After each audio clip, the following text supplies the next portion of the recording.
Welcome back, dear audience, to another episode of the Longevity and Lifestyle Podcast. I'm your host, Claudia from Brizalaga, here to bring you the latest insights and learnings to improve your health, your life, and happiness for longer.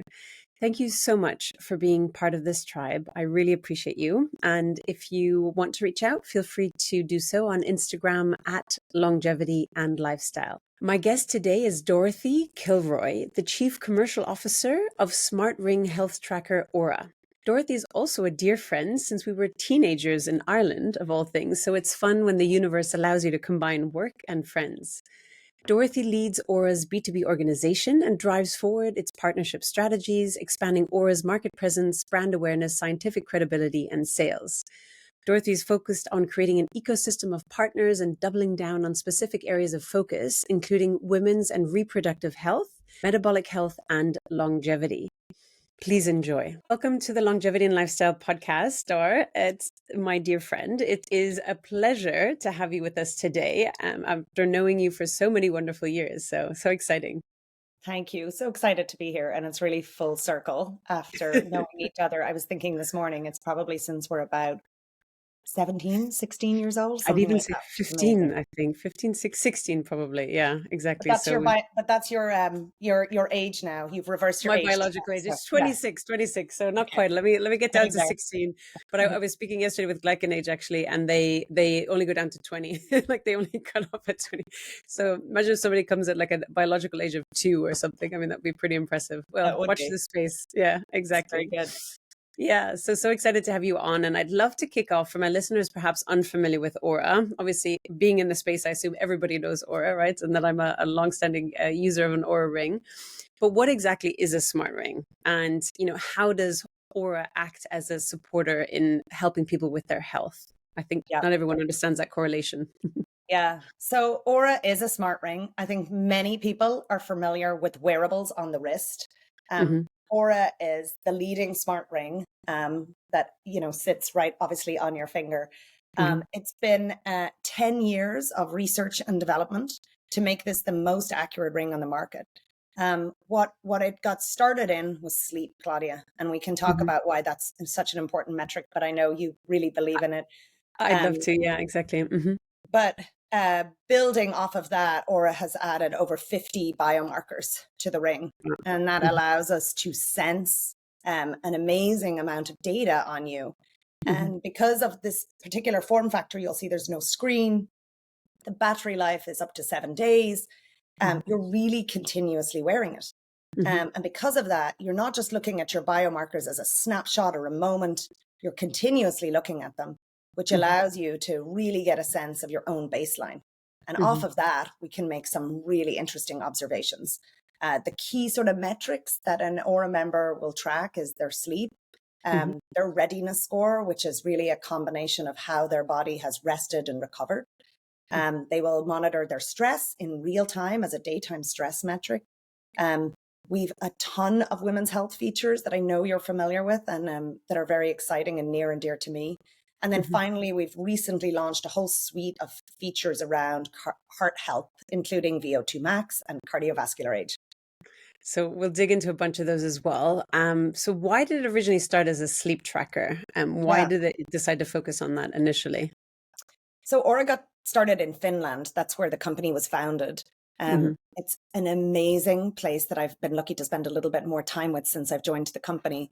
Hmm. They really believe in health as a practice. It's not a fad diet. It's not just sort of like a flash in the pan of the new trend. Hmm. And they really believe in sleep, right? They're very far north and they have these amazing shifts in the winter months to the summer months of the amount of Hmm. daylight. And so when you are in those environments, sleeping can be challenging because it's changing all the time. The number of Yeah. daylight hours goes down to, in the very north, just a matter of an hour a day. And then in the summer, when I was there last year for Midsummer's Night, there was literally 23 hours of daylight. It's just It's wild. uncanny if you've never experienced it. Yeah. And so they really believed in sleep being really important. It turns out that when you're measuring your sleep, you also are at rest, right? So you are Hmm. lying, and when you are at rest, it's in a wonderful time to actually get a lot of other biometric signals. Hmm. So sleep being kind of one of the foundation pillars of our health, I think our body tells us a lot of how it's recovering, how it's doing overall when we're asleep. And if you are able to pick up those signals, it's just a treasure trove of information on how your body actually is doing. Mm-hmm. No, it is so fundamental. And I think as someone who's very guilty of neglecting my sleep for so many years of my life until I realized that it's so important, it's having those, amount of time in bed where the body can really cleanse and clean itself, the brain can rejuvenate, etc. And so, yeah, the whole "I can sleep when I'm dead" philosophy in my 20s was really a bad idea, but I'm trying to make up for it now these days. Yeah. And so let's look at some of the other metrics that you were tracking. So you mentioned some things like stress levels, right? So HRV, would love to touch on that. And I think for some people trying to understand, how can your finger, how are you tracking HRV from your finger essentially? But how accurate is like the HRV reading, and why is it a key metric? Maybe you can also share that as well for people to really be paying attention to. Yeah, so HRV has been around actually in the medical community for quite a while. It's actually not something that the layperson like me is really familiar with. Mhm. It is very hard to get an understanding of your rest and digest, to understand when your body returns to that place where it's actually relaxed. Mhm. And HRV is a very good metric to do that. So it measures the variability between your heart rate, which is a very good signal of how you're recovering. We use that metric and a lot of other metrics in an algorithm to measure your overall stress. I know you're familiar with the ring, Claudia, and you've used it. Mhm. We're in an environment where it is very hard to understand where all the stressors are coming from in our life, right? Mhm. So we can feel stressed. We can also be so burnt out that we don't realize how stressed we are. Yeah. And it is really empowering when you start to realize where the stressors are coming from. I'll give Mhm. you an example because I think it always helps bring it to light. Um, and I know this is near and dear to you, but the Mhm. last week my mom has taken ill, I'm so and sorry. has been really unwell, and it is easy to think that you're not that stressed as a result of it, and then you start to see your graph and your data Mhm. Mhm. just after a phone call, Mhm. just after learning new information and how Mhm. stressed that is. Now, I'm describing an extreme situation, but it's the same response happens during work calls. Sometimes in Mm. social situations, I find myself kind of anxious and I realize that I'm actually really stressed. Mhm. Now, of course, not all stress is bad. We know that. We know that with autophagy, and actually small stressors on the body like exercise are really good. So it's Mhm. really your body's ability to return to that. Mhm. Um, Over time, we measure what is called resilience. So we take that stress score, including the HRV metric, we Mhm. look at that and we measure it over a time period of 14 days. So we Mhm. look at what is the overall stress load happening to your body over time. And Mhm. the feature measures the member's ability to withstand the psychological stress, so your daytime stress, how you Mhm. recover, your daytime recovery, and then your recovery during sleep. And that's basically how you're able to withstand that. Mhm. So, on average, the resilience level can be expected to change 2 to 3 times per month, Mhm. although it Mhm. really depends on the individual. The number Yeah. can vary from no change to several changes in a month. Mhm. So that's really how we get to that metric. So it's taking something like HRV, which again Mhm. is quite scientific for a lot of people, and actually translating it into something where they can visually see and understand into what's happening during the day, what's happening at night, and making sense of it. Yeah, and I think what I really like about the way the data is prepared as well in Aura is it's about trends at the end of the day. Like maybe your baseline is normally like this, but actually you're trending low or you're trending up. Like what's going on? What interventions have you been doing so that you can do more of that if it's positive, or less of that, obviously, if it's not so positive as well.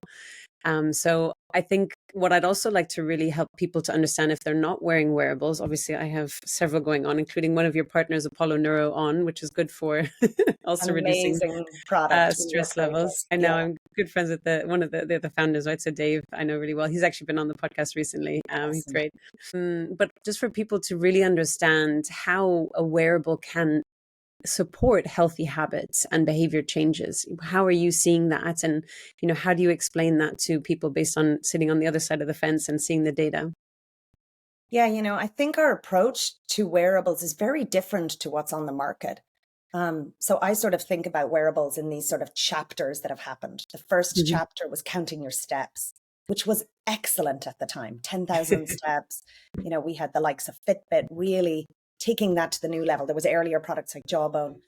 The second chapter of wearables to me has all been about communication on your wrist, right? Mm-hmm. Pinging you about text messages, phone calls, payments, amazing ability to be able to do a lot. But to me, the chapter that we are in and that I Mm-hmm. believe Oura is leading is about health. And Mm-hmm. it is really understanding as a variety of health metrics. Many other options on the market are going to encourage you to do more. They're going to hold you to doing more. It's based on an average and it's not based on you. Mm-hmm. We are all so unique. Our ability to adapt to stress, to illness, to where we are in our cycle, if we are someone who's experiencing cycles, Mm-hmm. that really changes. And Aura lets you define what works for you on a given day in the season of life that you're in. So that can really help with the bigger picture of your health, not just how you rest and recover, but just also recognizing that you're a human being and seeing what the impacts of your lifestyle actually do to that. So Mm-hmm. that's just a philosophy that we have. It goes through all our products. We definitely have rest and recovery as a core pillar of our product, more so than just measure your exercise. Mm-hmm. And I know you're someone who's an advocate of movement. Um, we believe movement is so important, and we count all movement, whether that's housework and you can tag it in the Aura app, Mm-hmm. gardening, or yard work, as they'll say in the US, Mm-hmm. um, or going to the gym and doing a strength training or a run outside. We believe all movement counts, but we also believe that you should honor where you're at. So we're not pinging you to get up, do more. We're Mm-hmm. often telling you, hey, how about sleeping some more, recovering some more too, and Mm-hmm. really honoring where that individual is.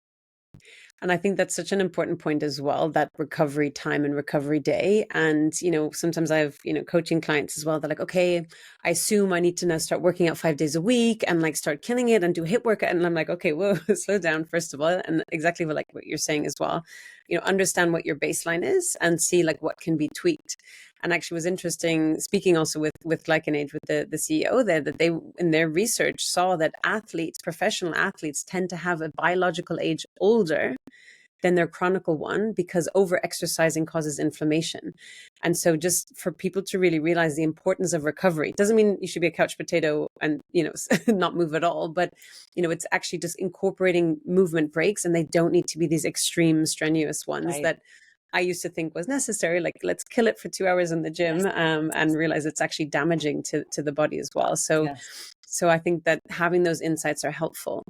And I want to talk about also like user engagement, right? So one of the keys is obviously to continue wearing the Oura ring, or a wearable in general.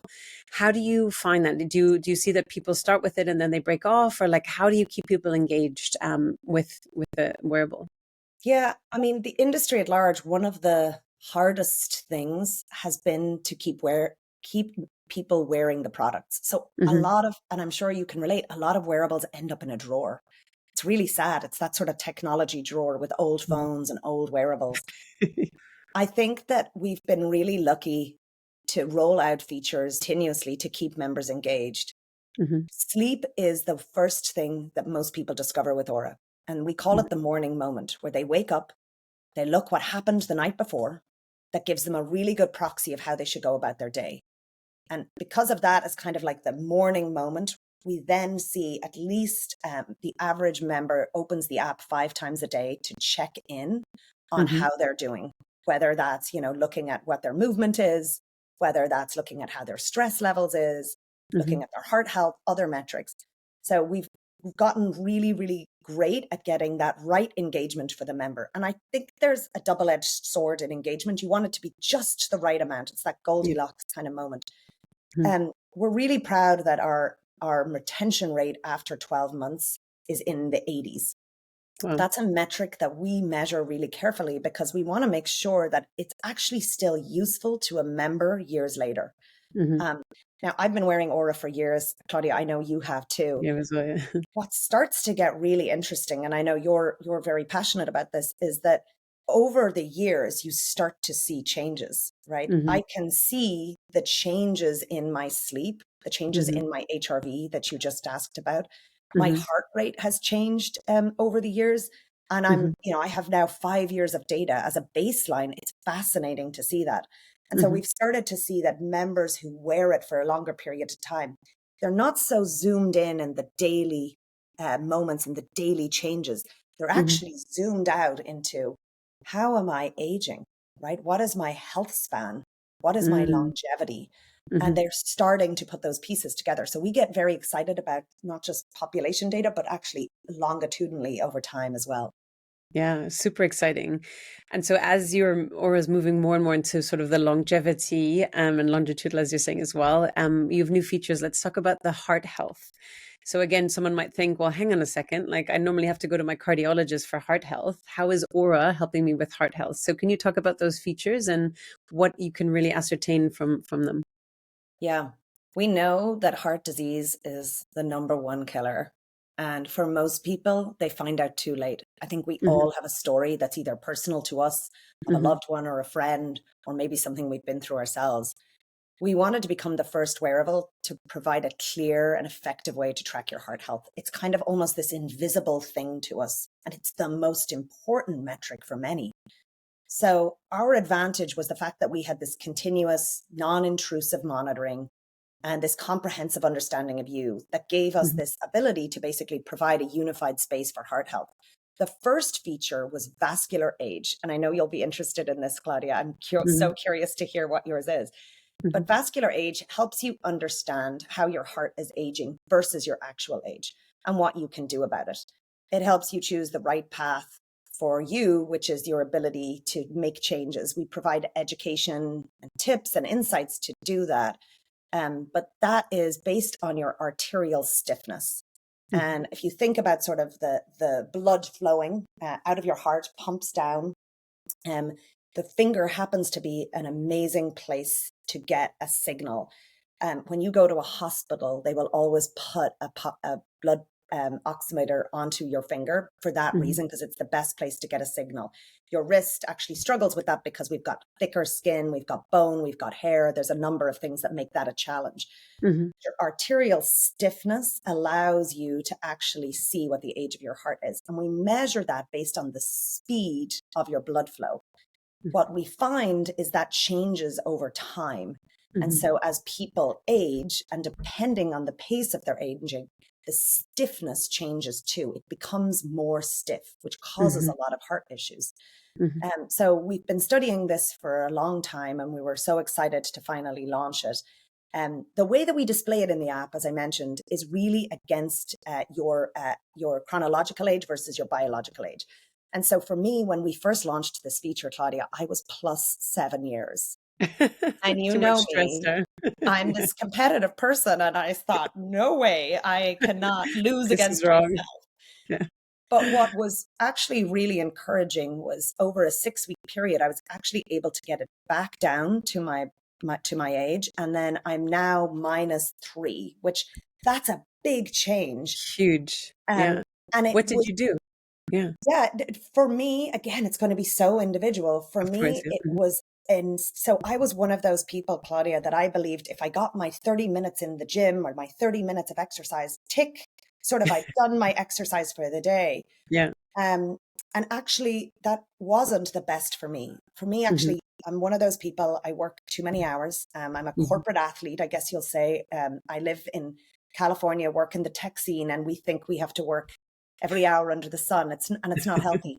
So I introduced more movement and walk breaks during my day, taking Mhm. walking meetings. I increased my cardio, but not longer sessions, actually just more intense sessions. So I started to do some sprint training, which actually is very efficient. You can do it in 10 minutes. Mhm. So I'd often do it between meetings, and I'd No sort way. of come back in Really? all red faced and sweaty, but it's very efficient to do just Oh, 10 minutes. Okay. And so those were the habits that I changed in my movement. And then I Hmm. prioritized sleep in a way that I had never had before. Hmm. And I just said, I went kind of on a sleep diet for 3 months, I guess I'll call it. Hmm. Hmm. And I was able to see instantly the changes in my cardiovascular age. So anyway, That's so curious amazing. what yours is. Yeah, no, but I also want to ask you for the sleep as well, because I think for people listening, they're always like, okay, it sounds great, but how does one do it? So, what was your sleep diet? Because this is really important aspect as well, and obviously Yes. 3 months dedicated to it. So, what did you change, and how were you able to shift? Because I know that for a lot of people, they struggle where they are today and where they want to be. So, can you share your story? Yes. So for me, and we measure what's called our circadian rhythm. At Oura, we give you a chronotype on that. It's Hmm. fascinating. And I am not a very early morning person. I'm a late morning person. And I always knew this about me. I Hmm. do an incredible amount of work in the evenings. I kind of come alive. So my wind down takes a long time. And Hmm. I wasn't honoring that. And Hmm. so I started to push back my wind down routine earlier. Hmm. So I basically started an hour earlier so that when I was getting to bed, I was getting an hour before midnight that I wasn't getting. And Hmm. many people have found getting time earlier to sleep will get you a deeper sleep.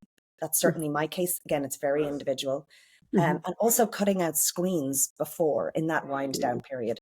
So taking a bath, drinking tea in my case really helps. Hmm. I've also found success with supplementing glycine. That was a game changer for me. Hmm. And so there was, it was a trial and error of experimentation, but Hmm. honoring that wind down time, making it Hmm. consistent, Yeah. those were key. And then the Hmm. last one, which is the best hack of all in my mind, is morning light. Yeah. I have found that resetting my circadian rhythm, and it can be Hmm. as quick as 2 minutes. Hmm. Um, Growing up in Ireland, where Claudia, I know you spent a lot of time too, Yeah. Uh-huh. um, we didn't have much light. It was often grey and overcloud. And I didn't Yeah. understand that there was still an enormous amount of value going outside and even looking at the clouds Hmm. to get that light and to set your circadian rhythm. So a Y- number Yeah. of different sort of hacks and Yeah. different tips that sort of worked for me. No, but beautiful. And I think one thing people they focus on the evening, but they forget about the morning. And actually, it's how you start your morning as well, and that daylight exposure, even for a few minutes. And there's cool devices nowadays, like these Go IO. You put them on, and I even bought one of these sad lamps. I think the name is so funny for seasonal affective disorder because obviously in London we have great times here too, and I'm really affected by it. Like I can actually physically feel when the sun is shining before Yes. I wake up. It's just such a big difference. So, super super helpful. Dar, I'd love to move on to women's health and an area that you are particularly passionate about and driving forward also at Aura. So, can you tell us about this beautiful area that you are uncovering and pushing forward? What has excited you about this the most? Yeah, so I think we've all felt this, acknowledge the lack of research and understanding of people who have cycles, women who have not had research done across an enormous amount of different areas of health. Hmm. It just feels inequitable to me.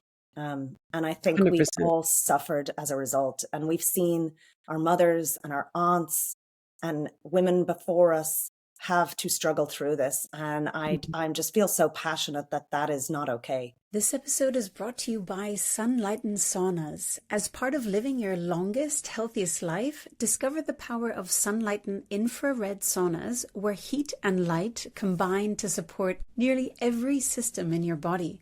Infrared sauna therapy is a natural whole body longevity hack that eases the effects of aging with every use.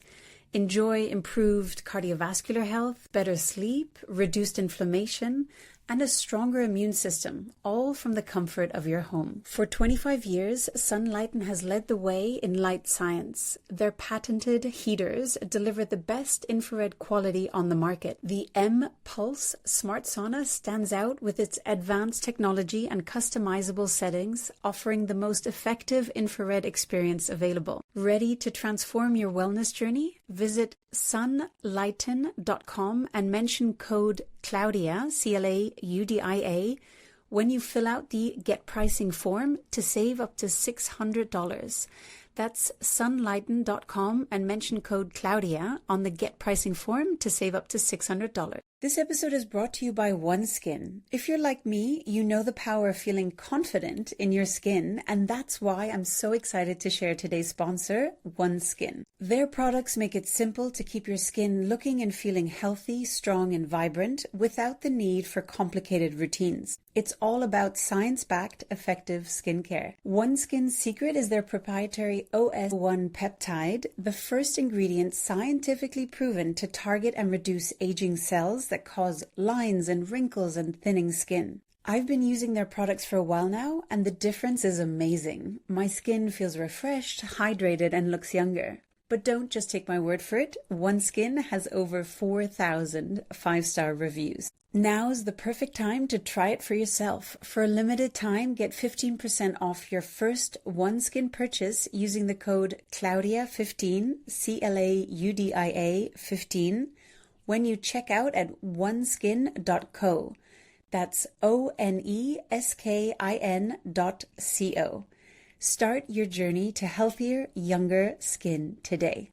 This episode is brought to you by Apollo Neuro. Since I began wearing my Apollo in November, I've hardly taken it off. Literally, I'm obsessed. Apollo's wearable technology uses soothing vibrations to naturally regulate your body's stress responses and improve sleep quality, crucial for long-term health and longevity. You can wear the device on your wrist, ankle, or clipped to your chest, and the paired app has different vibration settings for waking you up in the morning with more energy, to focus time, calm, and helping you wind down in the evening.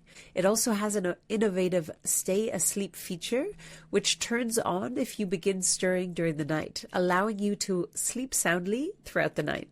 Users report up to 19% more deep sleep, a 40% reduction in stress, and an 11% improvement in heart rate variability. Apollo tailors also for women, helping to manage stress associated with hormonal fluctuations. So if you're looking for a way to enhance your well-being and support lifelong health, you'll love Apollo.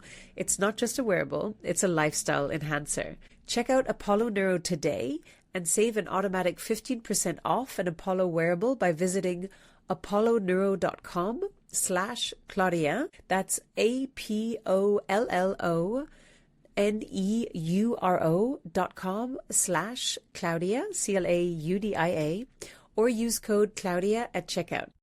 I think actually in many cultures, I think one thing that I've seen consistent is women are almost the chief medical officer of the family. They are the gatekeeper of everybody's health.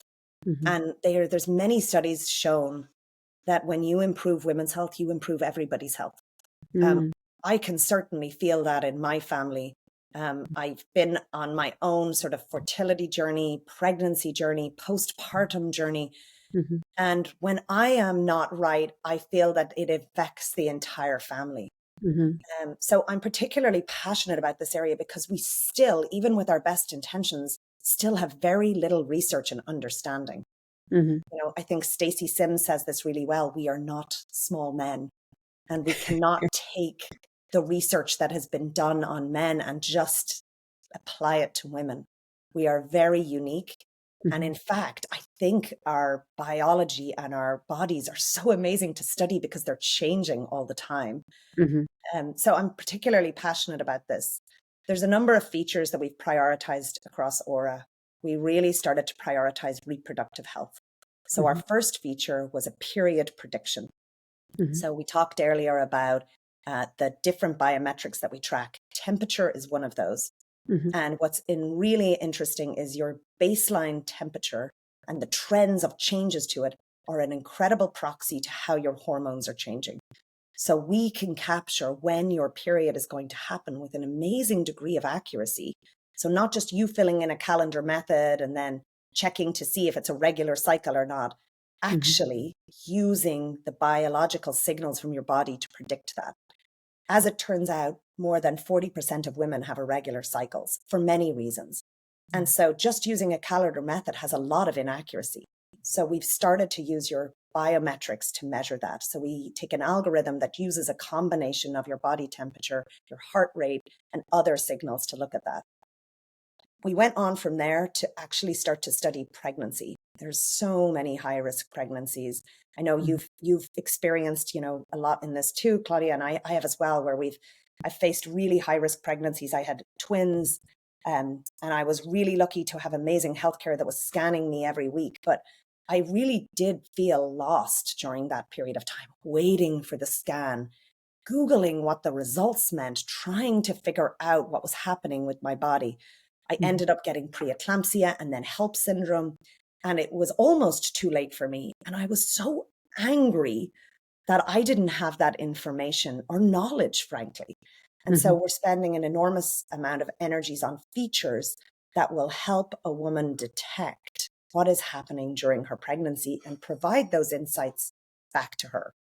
We're working with a lot of different members of the medical community, fertility clinics, medical advisory experts that sit on our board to help us make sense of the science and then how we can actually bring that to a member thoughtfully and, make sure that it is accurate. And then lastly, we work very closely with a company called Natural Cycles, and I know they're available in the UK as well. Natural Cycles has developed the first FDA non-hormonal birth control. I think many women have experienced the negative side effects of hormonal birth control.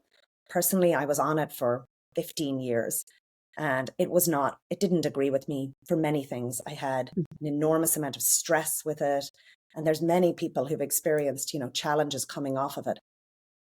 It's an incredible, empowering moment when you can actually understand when you are ovulating yourself and then how you can then use your own methods of contraception during that period of time, during that window of time.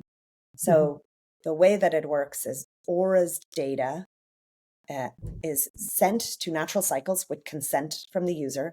And then Natural Cycles makes a prediction if you are fertile or not, and then advises you on what to do during that period of time.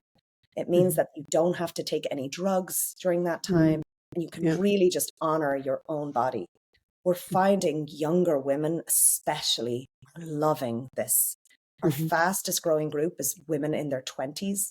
And that makes me so excited because I believe that they're not marred in kind of what they've been only given. They have, full control and empowerment to choose the right sort of contraception for them. So this is such an exciting area, and I've had recently a few podcast interviews. I want to share a few details too. So number one, how women have been neglected. There was a statistic I heard from this interview, which I was so shocked about, that I want to share with you. But just from 1977, the FDA actually banned women of childbearing age for clinical research. And the gold standard had been set that even then when it was reversed in 1992, it was just continued because women are complex, right? We have 28 plus or minus, right, day cycles. Men have a 24-hour testosterone cycle, so much more easier to do research on men, right? So this shocking statistic, though, was that 80%, 80, of adverse pharmaceutical effects, right, so outcomes, are in women. So 80% of when people have a adverse reaction to medication are in women. Why? Because they're not tested in women.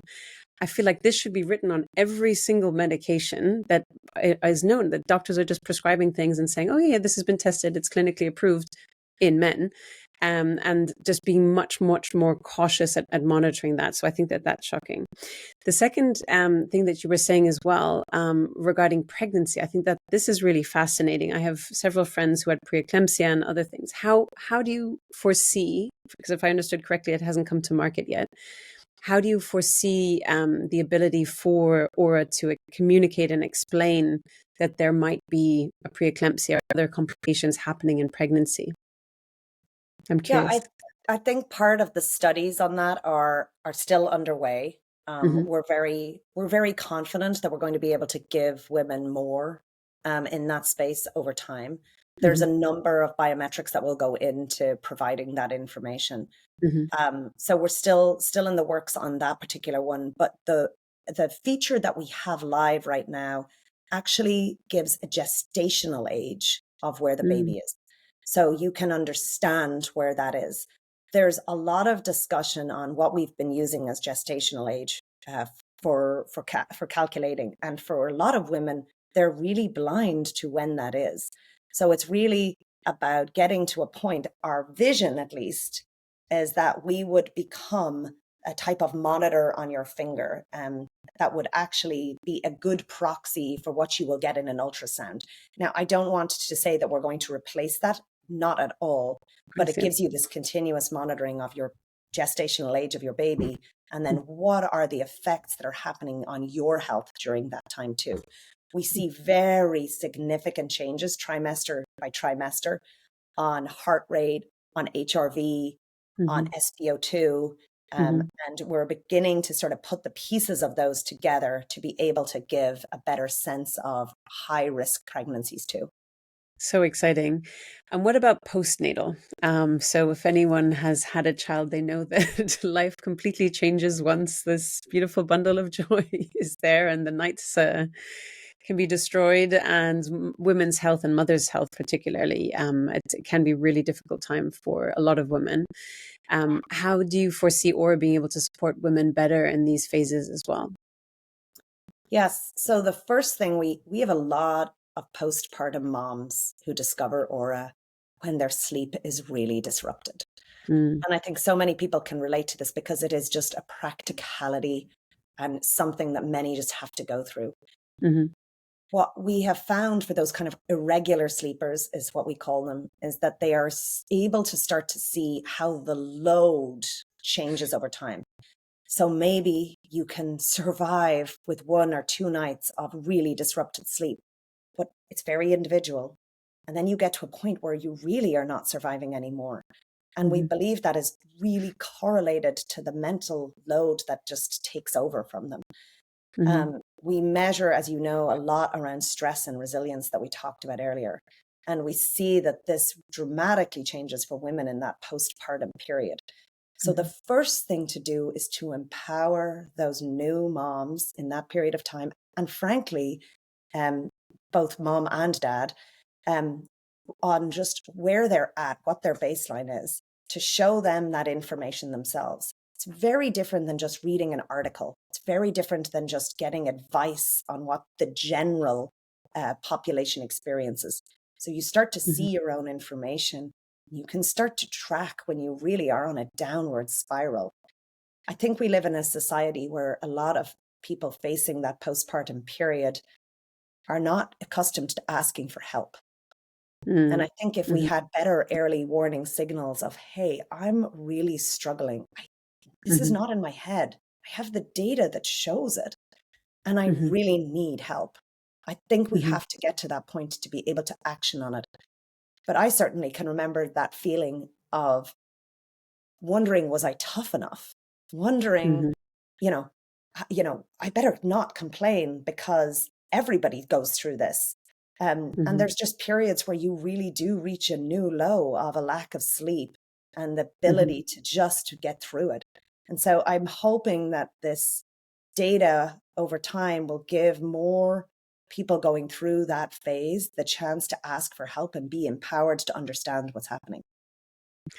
I'm really excited about that too. One, because with my firstborn also really struggled. She was trying to feed every 1.5 hours, just sleep was completely destroyed. And this is coming from me not sleeping very much. I'm like, oh, I could do this. What I forgot was that when I don't sleep that much, I at least sleep several hours at a time. So you have some sort of deep sleep.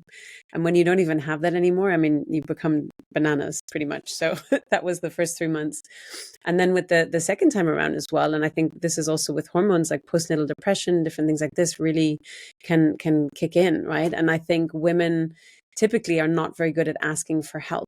And everyone's like, oh, it's normal. Oh, it's a struggle. I went through that, all this kind of sweeping things under the table. And that's where I'm really excited what you're saying as well, is to have that data to be like, actually, I've fallen off a cliff here.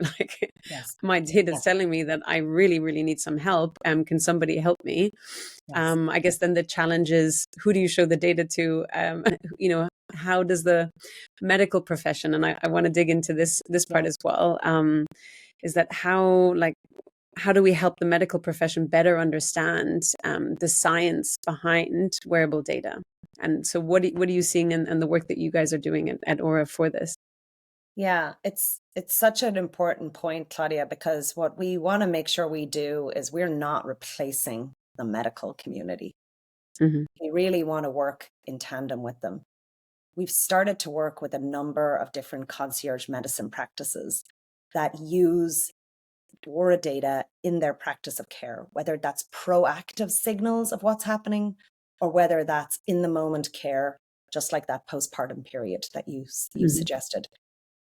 We have many ways that we provide that data. The first is in the Oura app, there's the ability to download your health reports, everything from your sleep report to your cycle report if you're a woman. You can bring that data instead of sort of showing your screen in the doctor's office. You can bring that data, you can present it to your doctor, and you can go discuss what's happening over time. For many doctors, and if you are lucky, you get maybe 10 to 20 minutes once a year. And in that 10 to 20 minutes, they are supposed to take a blood pressure monitor, listen to your heart rate, get you on a scales, maybe, potentially, if you're lucky, get some blood work done to be able to look at your biomarkers. But it is just a snapshot in time. And there's Hmm. this whole other, 364 days of the year that they do not see your data. And so we believe that by giving those doctors the ability to see your data on a continuous basis, they can look for patterns in it. I mentioned the report that you can bring in yourself, which is a great start. But really where it comes to life is we have an API where we actually send data to the doctor when they have the way to receive it. And they can then start to look at that data before you even get to the clinic. And even in the best cases we've seen is they are already calling you before you've even made an appointment to suggest that you come in to discuss some aspect that they've picked up from your Oura ring. We're particularly excited about this in areas of sleep disruption, insomnia, sleep apnea, Hmm. also in women's health and fertility. And then, lastly, we look at heart health as still an emerging area for Oura. I mentioned the arterial stiffness that we're measuring. We're also measuring VO2 max, which is an incredible predictor of your heart health. And to date, it's been kind of almost limited to elite athletes. But actually, Hmm. I think that'll be going forward, a really proactive measure for many doctors to use in their clinics themselves.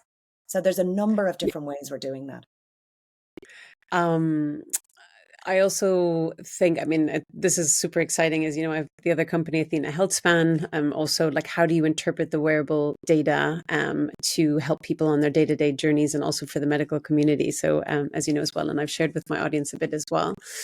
But with the VO2 max, out of interest, so it's a key indicator of longevity, VO2 max, and traditionally it's done in a clinic or lab. It's not the most comfortable thing to do. People like, I don't want to have to do it. So how does a VO2 max score from the Oura ring compared to something that's done in clinic? Are you looking more at the trend, or is it an accurate measure of VO2 max? We're looking at the trend of it. We Hmm. do ask the member to take a walking test, a 6-minute brisk walking test to actually calculate that.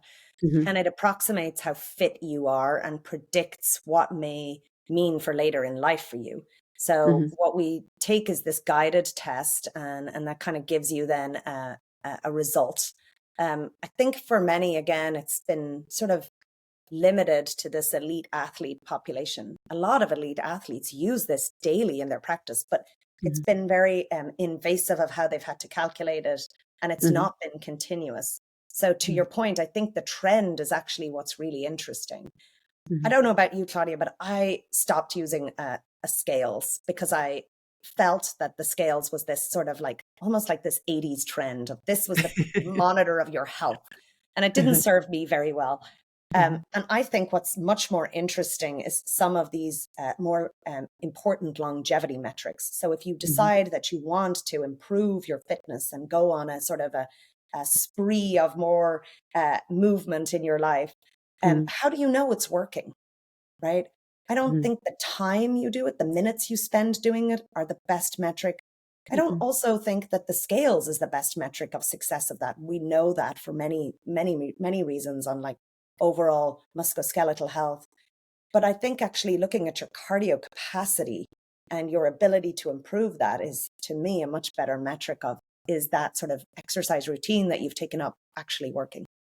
Yeah, and that's why I think precision medicine and having your personalized wearable data is so essential, because we are all different. I mean, there's enough studies on twins, and like you would assume, and identical twins, like even the gut microbiome is completely different sometimes.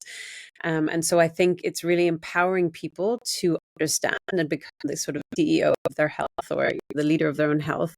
Um, and then to understand what the implication, like what are the lifestyle interventions that need to be adjusted or changed to support it.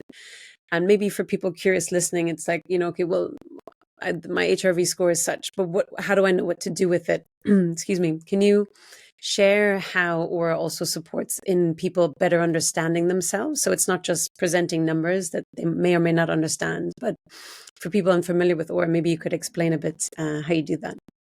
Yeah, so we provide a set of daily scores that allows the member to look at what those trends are over time. So, you talked about sleep and HRV. Maybe let's dig into sort of HRV. There's definitely a strong correlation between HRV and stress. And so what we see is lower HRV may signal stress, both mental and physical stress, and higher HRV can signal that your body is well rested and recovered. So every day we provide an actual readiness score that includes your HRV that tells you how you are recovering and what is happening to you. We then suggest different insights of what may impacted that. So some of the biggest changes that we see on HRV are actually looking at your actually daily lifestyle. So for some, it is eating late at night is not great on their HRV. Many, having too much stress, psychological stress or physical stress is not great on their HRV. And then for others, it's what they're eating. It's very individual. And so having that baseline, we ask members a set of questions and give them insights into maybe what's happening. So if we see they went to bed later, we will include that in their insight. Many members also tag things that they're doing in their lifestyle. So for example, alcohol is a big tag that we see. And it's actually one of the biggest behavior changes that we see with members who use an Oura ring. We've sort of been told a myth that a little bit of alcohol is not bad for you. And it's very individual. And what we have seen in our data, at least, is that even one drink definitely impacts people's overall biometrics. Now, some people recover better from others on the alcohol, but it's consistent that it is disruption. And so for many, when they start to see the impact of that, they really think hard about whether they're going to have that drink or not. And so there's a number of different tags that members can tag on their behaviors, whether it's medication, whether it's other things going on in their life. For me, I just put a tag in last night of taking a sauna. So sometimes it's not all bad tags. It's actually proactive good tags. And then you can start to see how they correlate to your overall scores, and in this case, your HRV. Yeah, beautiful. So exciting.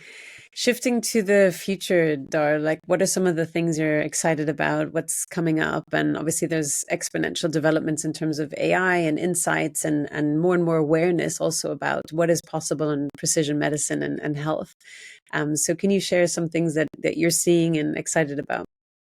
Yeah, I think we continue to be excited about heart health that I talked about. We think that there's just so much more depth that we can go into there. We believe that wearables are going to get more and more accurate. We're seeing that with our own data. We measure against gold standards and medical grade accuracy. That's how we hold ourselves to. We don't measure ourselves against what other wearables are doing. And we're really proud of that accuracy.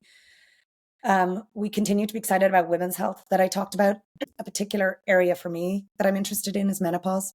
A lot of women go through this phase of life really in the dark of understanding and trying to, excuse me, trying to normalize the struggles that they have. We've seen a lot of data in our tagging system of women in later years of the anxiety, the pain, the bloating, the overall mental stress that they're feeling just really increase. And sleep disruption is a huge one too. So we're studying that. We're very excited to bring more information on that as we learn it to our members. Go ahead. Yeah, I want to ask about that because it is such an important, fascinating area. I've had people like Professor Jennifer Garrison on, who's around the corner from me there. She's great. Looking to, how do we slow down ovarian aging? Because the ovaries, depending on the research, age 2.5 to 5 times faster than any other organ in the female body. Why? And can we slow that down so that it can be changed as well, just for women's health in general, because it can completely fall off a cliff also as well. So I think that would be really interesting to understand also perimenopause, because that can kick in from the age of like 30, 35 already, depending on the woman. How do you foresee Oura being able to support women in those journeys? You think it's the body temperature? I'd also be curious to hear, it would be amazing if Oura can start understanding hormones better, like what's happening. Yeah, that's some science that we have underway actually this summer. We're continuing our efforts there. We're seeing a lot of different changes because I mentioned earlier population data over time. We now have over 2 million members, and we have years of data on some of them. I'm included in that group. And so we're starting to see that aging over time and what the results of that are. Body temperature is a great example, Claudia, where we see a lot more fluctuation in that temperature, which is why it can be so challenging to sleep.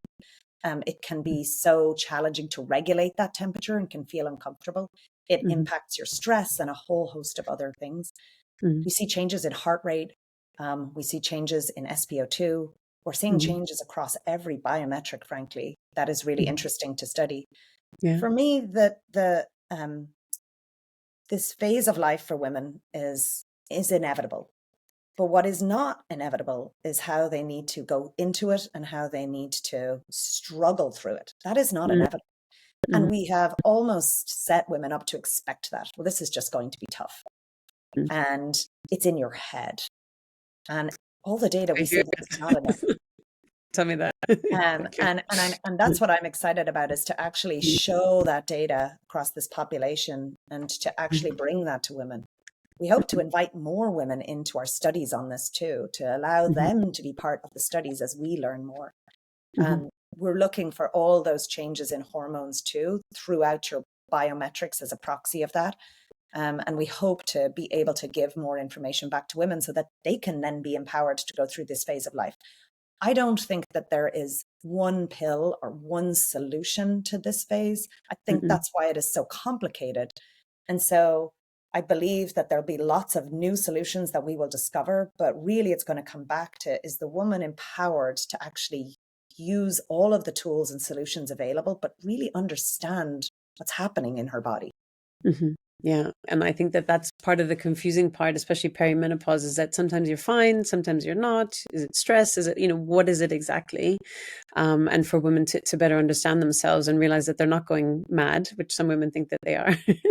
But there is an underlying health there too. And I think there's more and more awareness, more and more tools available from, HRT, body identical HRT, which thankfully recently a meta study came out to confirm that actually it is beneficial in most cases, etc. And the interview I had recently, Dr. Mansour Mohammed is a geneticist. Sorry, I'm trying to come up with the proper word. A genetics expert focused on women's health and how your individual genes are expressed, how you break down different hormones in order to better customize hormone replacement therapy or hormones in general to support women on these journeys. So there's all these exciting things happening across the space in terms of being able to support women better, to be at their best, to not have to go through this huge suffering essentially as well.